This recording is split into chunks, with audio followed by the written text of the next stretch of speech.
Hey everyone, it's your girl Maddie here, aka Beaver Mosh, and today I am talking to you about Tales of the Void from the Ukraine-based band Labyrinthus Stellarum. And Labyrinthus Stellarum plays their very own brand of atmospheric black metal. It's an atmospheric black metal that feels very spacey. Like, literally, this feels like you are in space. And that's clearly the goal, sonically, the album artwork, the lyrics written. This is cosmic black metal. You get this cold feeling atmosphere, especially in the vastness of the whole thing, and these elaborate, intricately strung together synth passages feel very heightened and mature in their composition and add a lot to the overall mood of the record. And the thing is haunting and meditative, and there is this deep sense of drifting and entering some uncharted reality, and it's very exciting to kind of soak in. Void Dwellers begins with this enchanting, reverb-heavy synth run. Kind of has a bell sound to it with some bassy layers, while the guitars erupt underneath with these big strummed chords, and the synths come through with this bouncy feel that comes across very intentionally sci-fi and retro. The drums move along with this steady, pulsating double bass, really communicates this sense of travel right off the bat. And the vocals have this questioning to them with these breathy, pondering howls. The melodic components that come along with some of the synth line are moving and well composed and full of this allure to them.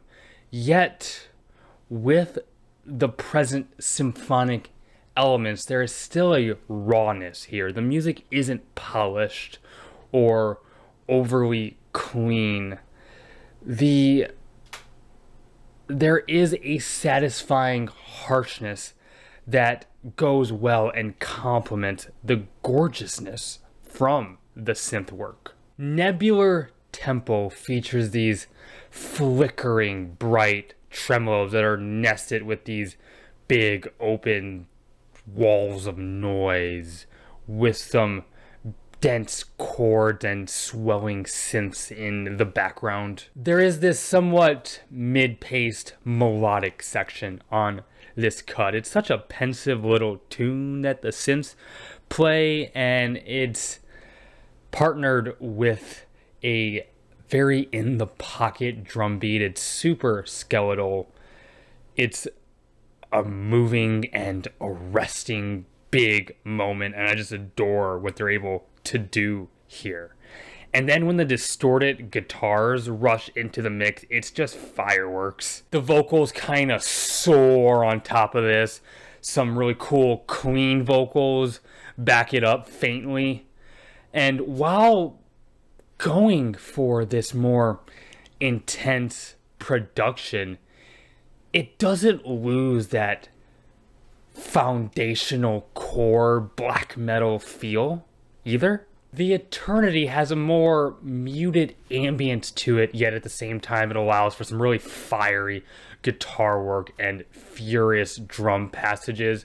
It's a nice little contrast, and the music here is dark, but also allows for you to kind of sit there and reflect on everything. There's a harshness and an openness, and it's pretty cool how they do that. And I love the mixing here. I think it's fantastic. Every instrument comes through with a clarity, yet none lose their bite. Every track here kind of shines and feels vital in the mixing.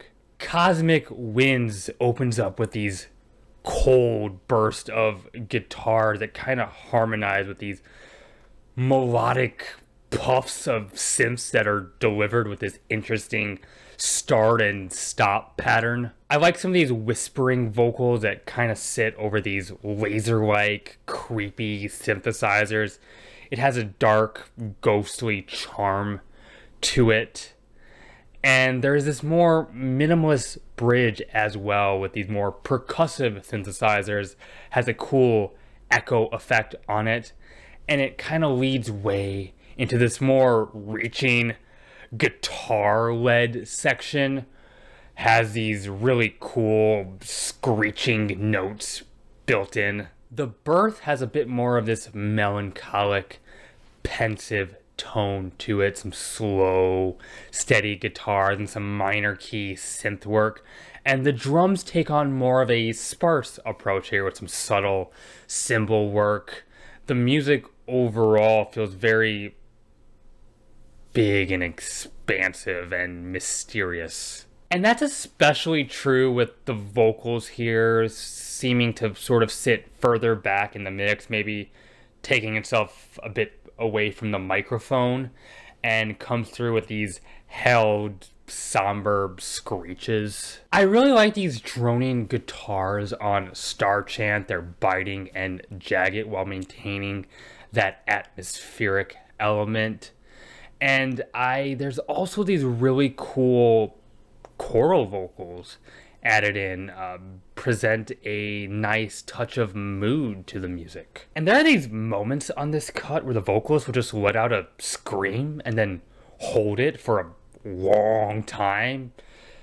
It's just really cool and impressive, and I thought I'd mention that the vocalist is able to do this kind of delivered on these desperate sounding passages, add some drama and theatricism to the music. Stellar Nursery is this real, for lack of a better word, spacey, ambient outro. Some long, sustained synths, some nice subtle drum programming. Definitely feels like the music is kind of leaving you and then traveling and entering towards a different universe. It ties things up nicely here. This is an atmospheric black metal album that comes through with a very unique atmosphere. It doesn't feel color by numbers at all. And if you want a black metal experience, it feels like it's finding its own lane. This is definitely one to check out. It's haunting, it's grim, it's dark, it is heavy. I don't know if I've emphasized that enough. But at the same time, it has this heightened awe and mystique and sense of the unknown. And maybe you can kind of categorize this as symphonic black metal, but those elements are used here so differently than what I typically see things associated with as symphonic black metal. But the grandiose and super composed and layered synth work here is definitely a selling point of this record, and it's fantastic in that way. And hey, those are my thoughts. My name is Maddie, aka Beaver Mosh. If you liked this video, consider hitting the like button. It helps get it out there. Subscribe if you would be so kind. Leave a comment below. I love engaging with those. And I have a Twitter you can follow. Link to that is in the bio of this YouTube channel. Keep it metal. I'm signing off.